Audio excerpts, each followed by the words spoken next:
一头瘸龙而已。哼，我叫我大哥分分钟把你给。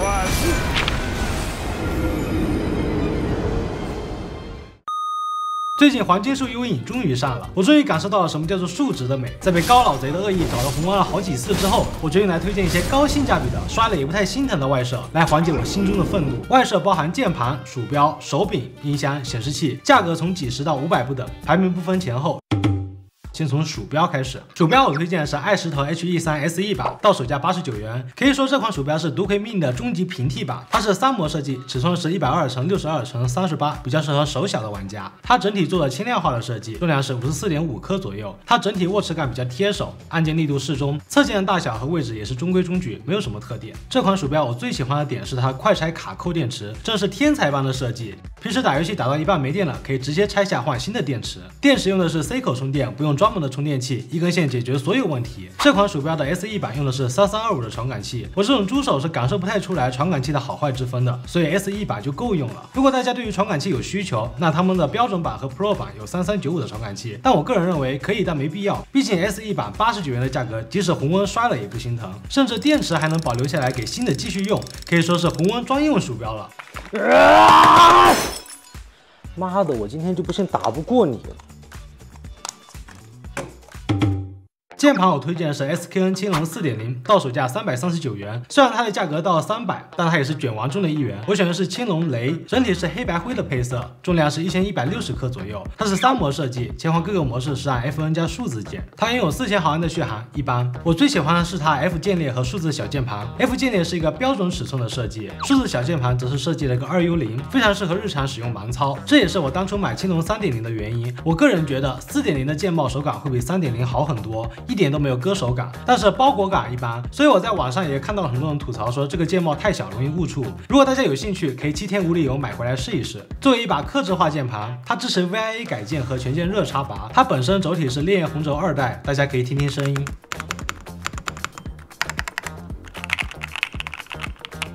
总的来说，这款键盘算是一个日常键盘，在缩小了整体的体积下，没有压缩 F 区和小键盘的零件，让我日常使用比较舒服，可以同时兼备游戏和工作。它这一代还优化了 2.4G 无线方案，我原本 3.0 偶尔出现了断连问题，这一代就没有遇到，因为它还把软件版本驱动改成了网页版本驱动，不知道大家是怎么觉得的？我个人不太喜欢在电脑里面装一大堆驱动软件，特别是奥创，直接把我的内存条灯控给干没了。能够在网站上解决驱动问题，我认为非常好评。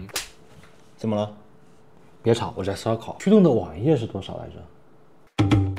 手柄我选的是盖世小鸡启明星，不含接收器79元，单买个接收器20元。作为一款100元以下的手柄，它给了3模设计，即使不买 2.4G 的接收器，也可以用蓝牙和有线。蓝牙的回报率和 2.4G 一样，所以接收器也不是一定要买。手柄的外观朴实无华，但有多种配色，重量是205克左右。这个手柄的动作键、十字键都是用了导电胶的设计，手感中规中矩。十字键有点偏硬，但是不影响使用。摇杆用的是霍尔摇杆，可以通过组合键改为无死区模式。键键按键偏小，用的是导电胶按键。扳机也偏小，手感较软，用的是线性扳机。在拓展功能上，它只保留了连发，其他包括备键、红编程、体感等功能一概没有，甚至连数据线和说明书都没有。这款手柄虽然在体验上不如 Xbox 的原装手柄，但是它79元的售价和单卖的接收器非常符合我红温摔设备的定位。况且在这个价位，它基础功能参数体验都相对不错，基本能满足大部分玩家的需求，是一个把成本用在刀刃上的手柄。一个手柄卖79块钱。又要霍尔又要3模，怎么赚钱呢？简单，数据线不自带，接收器单独买，包装在这捡漏点，纸钱也是钱吗？是不是？说明书，你难道没有手机吗？6。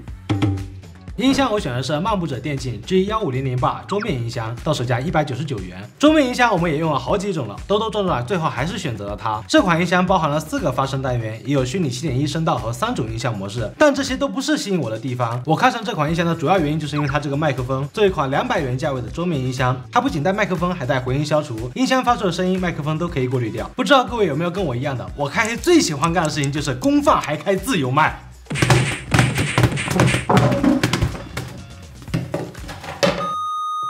如果你或者你们的朋友也有和馒头一样的习惯，我强烈推荐这款音箱。自从馒头用了这款音箱和我们开黑之后，我现在的听力都感觉恢复了不少，开黑体验直接上升了好几个档次。这款音箱唯一的小毛病就是麦克风默认声音有点小，使用的时候建议把麦克风拉近一点，或者把麦克风的音量调高一点。至于音箱和麦克风的音质，只能说能用，毕竟199的价格也不能要求太高。这里我给大家听个响。It's not a game, I'm not a robot, and I challenge you. I'm not a man, I'm in your face, and I'm here to see it through. Right before your eyes, what just multiply? Got to memorize, it's time.As the flower grows, try to stop us shows.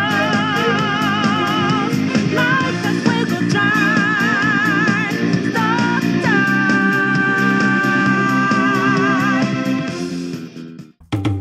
显示器我选的是红米 G20 IPS 版，到手价529元，我是599买的，保价成功。哎，馒头，评论区有个499买的，操！这款显示器的参数是24寸 1080p 180赫兹120%的 sRGB， 亮度是250尼特，有 HDR10。我选它的主要原因是因为它的色准，可能是因为小米作为手机厂商，色准调校对他们来说比较轻松，但在这个价位上，这款显示器的色准是独一档的好。另外，这个显示器有一个 HDMI 口，有一个 DP 口，还有个3.5音频口，也预留了 VISA 口，方便上显示器支架。不过这个显示器还有一些值得吐槽的点，比如说这个简易支架只能调整俯仰，再比如说显示器只给了 HDMI 线，我还得自备一根 DP 线。总的来说，这款显示器在这个价位段可以说是超值的存在。上次牙膏没挤出来，结果这次牙膏挤多了。如果各位买了这款显示器，到手后记得把色域调成 sRGB 模式，打游戏的话，响应时间调成高速就可以了。这几年显示器市场真的是卷疯了，基本上就是买到手就被背刺。你看我保玩价都不是最便宜的。哦，还有个479买的，我操！公斤高日你妈！那么这几款外设我们都全部聊完了，大家更喜欢哪款产品呢？这些产品都是我们日常使用的东西。如果大家对这些产品还有什么疑问，可以在评论区评论，或者大家还有什么其他性价比高的产品，也可以在评论区推荐，我们也会买来试一试。好，这就是本期视频的全部内容了，我是馒头，我们下期。